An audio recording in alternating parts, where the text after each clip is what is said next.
Et nous enchaînons à présent avec Enjeu Patrimoine, un enjeu patrimoine autour d'une question qui concerne les marchés actions. Que proposer aux clients qui veulent de la performance, bien sûr, mais qui souhaitent uniquement rester en Europe dans leurs investissements? Cette question, nous allons la poser à deux experts du sujet. Nous avons le plaisir d'accueillir tout d'abord Michael Nizar. Bonjour Michael Nizar. Bonjour. Merci d'être avec nous. Vous êtes directeur des gestions multi-assets et overlay chez Edmond Rothschild Asset Management. Nous avons le plaisir d'accueillir également Nour Bendimered. Bonjour Nour Bendimered. Bonjour Nicolas. Vous êtes directeur des investissements chez Ivesta Family Office. On va commencer avec vous, Michael Nizar. Avant que vous nous expliquiez comment on fait quand on a ce type de questions, ça revient souvent, cette volonté de rester en Europe dans un contexte où les marchés mondiaux regardent quand même beaucoup la thématique de l'intelligence artificielle qui se joue aux États-Unis. Vous le voyez, vous, cette recherche de souveraineté dans les demandes de vos clients? Oui, complètement. En fait, on voit vraiment le changement de paradigme. C'est-à-dire qu'en fait, dans ce changement de paradigme, vous avez finalement 4 traits importants. Le premier trait, c'est les déficits permanents avec un interventionnisme des États qui effectivement est très important, et on le retrouve des deux côtés de l'Atlantique, en Europe, aux États-Unis. On retrouve le deuxième D, c'est la déglobalisation, avec finalement l'inflexion dans le commerce mondial, plus les deux autres D qui sont un petit peu plus longs, la décarbonation avec l'électrification liée à l'IA notamment, et puis la démographie, qui est un sujet plus long terme. Donc l'Europe est au centre finalement de cette interventionnisme de l'État plus important, et effectivement avec la défense et bien d'autres sujets dont on parlera. Si je comprends bien, ça veut dire qu'on peut aller chercher de la performance en restant uniquement en Europe. C'est possible?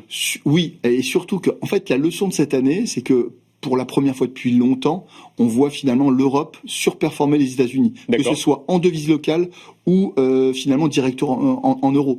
Et ça, c'est peut-être le commencement d'une nouvelle période. Donc 2025, c'est peut-être, selon nous en tout cas, on le pense, le début finalement d'un broadening, c'est-à-dire finalement une inclusion en termes de performance qui n'est pas liée simplement finalement aux États-Unis, mais finalement aller chercher de la performance en dehors des US. Ça a été payant cette année, alors principalement au premier trimestre, mais ça le sera selon nous en 2026 et 2027. Nour Bendimered, même question. Ça veut dire que, alors, il peut y avoir la volonté des clients de dire, je préfère rester en Europe. Où est-ce que vous pouvez trouver de la performance? Mais il y a aussi la réponse qui peut être de dire, de toute façon, finalement, vu qu'il y a une surperformance des marchés européens, effectivement, qu'on a beaucoup vu en début d'année, mais qui pourrait revenir, quelque part, c'est aussi une stratégie de rester en Europe en matière d'investissement. Alors déjà, en termes de problématiques clients, on a des besoins peut-être un peu différents. Nos clients sont principalement des entrepreneurs qui ont donc le gros de leur activité, soit en France, soit en Europe.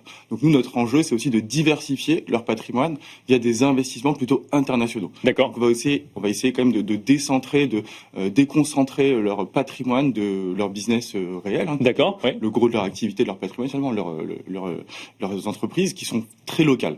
Donc plutôt, nous, on va chercher à diversifier via des expositions internationales. D'accord. Après, il s'avère effectivement que l'Europe a surperformé en début d'année. La surperformance est quand même effacée depuis l'été. Les marchés américains, notamment avec le rallye sur le Nasdaq et sur la tech plus globalement, sont repassés devant l'Europe. Mais il y a quand même des segments, des gisements, notamment sur les small et mid cap, où il y a des réserves de performance très très fortes. Quand on regarde du côté des large cap, les valeurs très grosses, internationales, notamment le CAC 40 par exemple. C'est sûr. Les perspectives de croissance sont relativement molles pour l'année prochaine.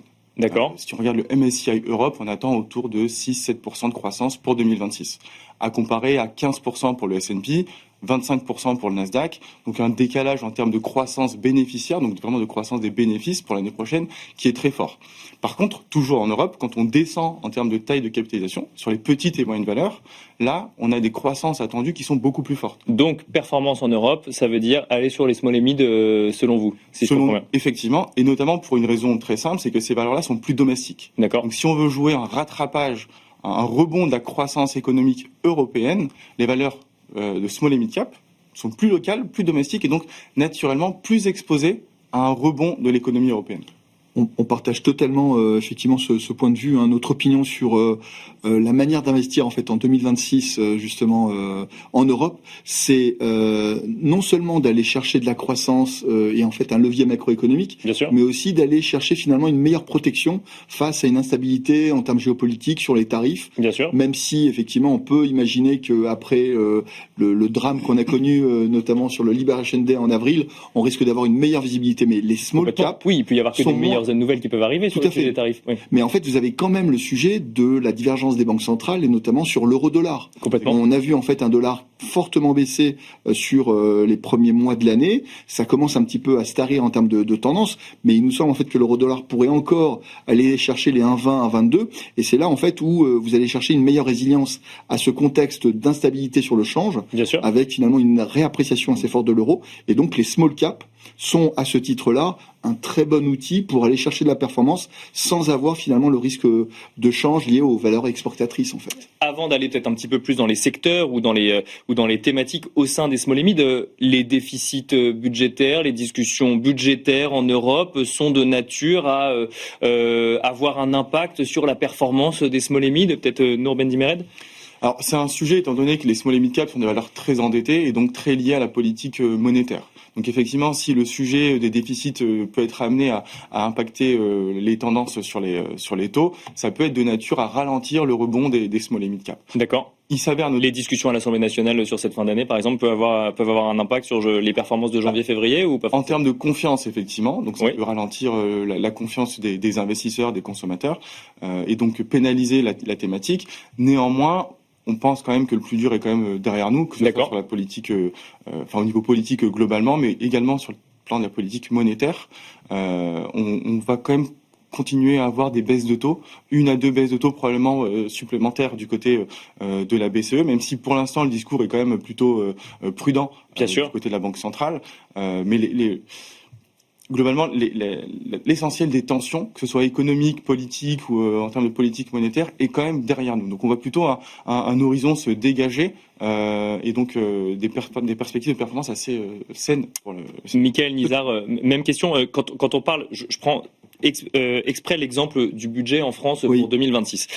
Quand on pose cette question sur les marchés actions au global, la réponse est souvent de dire bon, le scénario est connu, ça n'a pas d'impact sur les marchés actions. Quand on parle des small et mid françaises, est-ce que là, du coup, il faut regarder ça un peu plus précisément dans un contexte d'investissement uniquement sur le marché européen? Oui, vous avez raison. Quand on investit notamment sur le marché français, c'est important d'avoir effectivement le contexte vraiment macroéconomique français. Néanmoins, je dirais deux choses. Premièrement, la France aujourd'hui n'est plus un phénomène macro. Mm-hmm. Quand on voit en fait ce qui s'est passé C'est clair. dans l'élargissement de l'écart de taux entre l'Allemagne et la France, finalement, il n'y a eu aucune incidence, diffusion, contagion, que ce soit sectoriellement sur les bancaires ou géographiquement sur l'Italie, l'Espagne, loin de là. D'accord.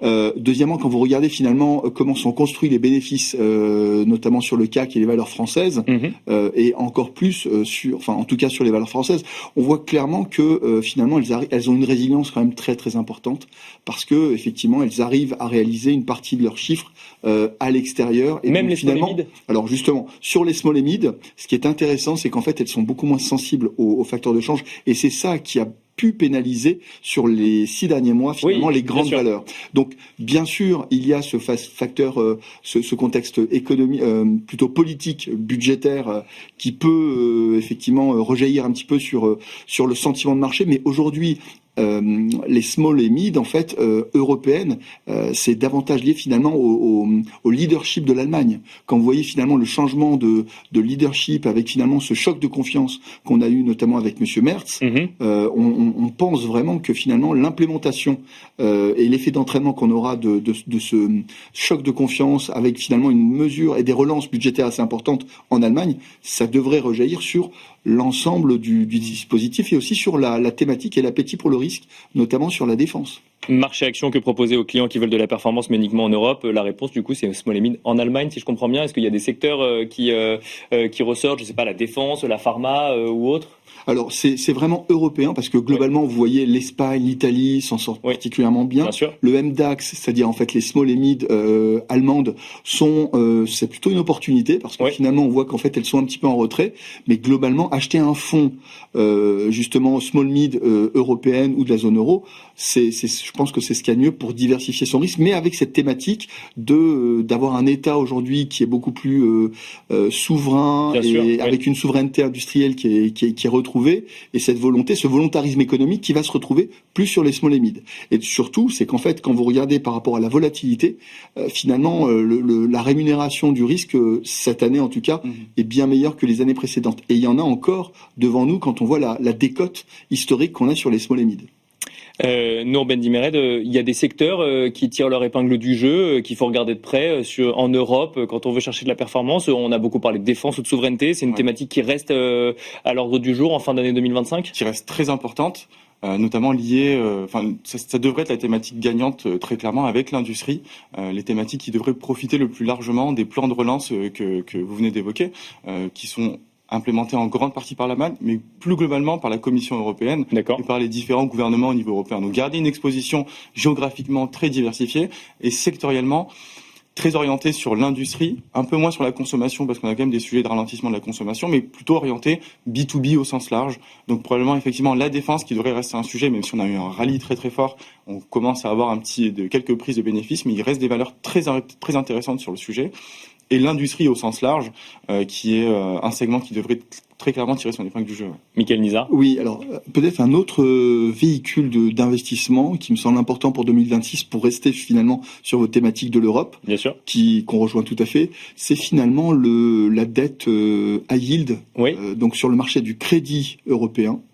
On a, je pense, une nouvelle année devant nous qui est plutôt bonne en fait. Quand vous regardez, je parlais tout à l'heure de la rémunération du risque, donc quand vous regardez finalement la performance ajustée de la volatilité, quand vous regardez la dette high yield en 2025, on fait à peu près entre 4 et 5% avec une volatilité de 2. C'est-à-dire qu'en fait, vous avez vraiment un ratio qui est particulièrement intéressant. Bien sûr. Et il nous semble en fait que même si aujourd'hui les marges de crédit sont plutôt compressées et qu'il y a peut-être moins de gains en capital sur la partie finalement resserrement des spreads de crédit, on pense en fait que le yield et donc le taux de rendement actuariel est suffisamment intéressant pour aller encore chercher des opportunités sur le marché à yield européen. Sachant que aux États-Unis, vous avez vraiment une différence, c'est qu'en fait vous avez un gisement qui est un peu plus risqué, avec notamment des grades d'investissement simple B, double B, qui sont finalement plus importants que ce qu'on pourrait trouver sur le high yield européen, et donc finalement un gisement en Europe qui est plus résilient et mieux noté. Donc je pense aussi une belle opportunité pour une gestion sur ce segment-là, sur le marché obligataire. Oui, puis un point intéressant sur le high yield, c'est très vrai, effectivement, les marges de crédit, donc les spreads, se sont comprimés. Mais quand on regarde la composition du marché high yield aujourd'hui versus il y a 10 ans, le gisement s'est très nettement amélioré en qualité. Aujourd'hui, le double B est très largement majoritaire par rapport au reste des notations. Donc le gisement, effectivement, paye un peu moins bien qu'historiquement, mais pour une notation crédit qui, dans l'ensemble, s'est très largement améliorée. Donc on va quand même rester sur un positionnement plus prudent en allant sur la duration, donc relativement courte. Mais le high yield, effectivement, reste une solution d'investissement assez intéressante. Merci messieurs, on arrive au terme de cette discussion. Merci Nour Bendimered, directeur des investissements chez Ivesta Family Office. Merci également Michael Nizar, directeur des gestions multi-assets et overlay chez Edmond Rothschild Asset Management. Merci à tous les deux et on se retrouve tout de suite dans l'œil de l'expert.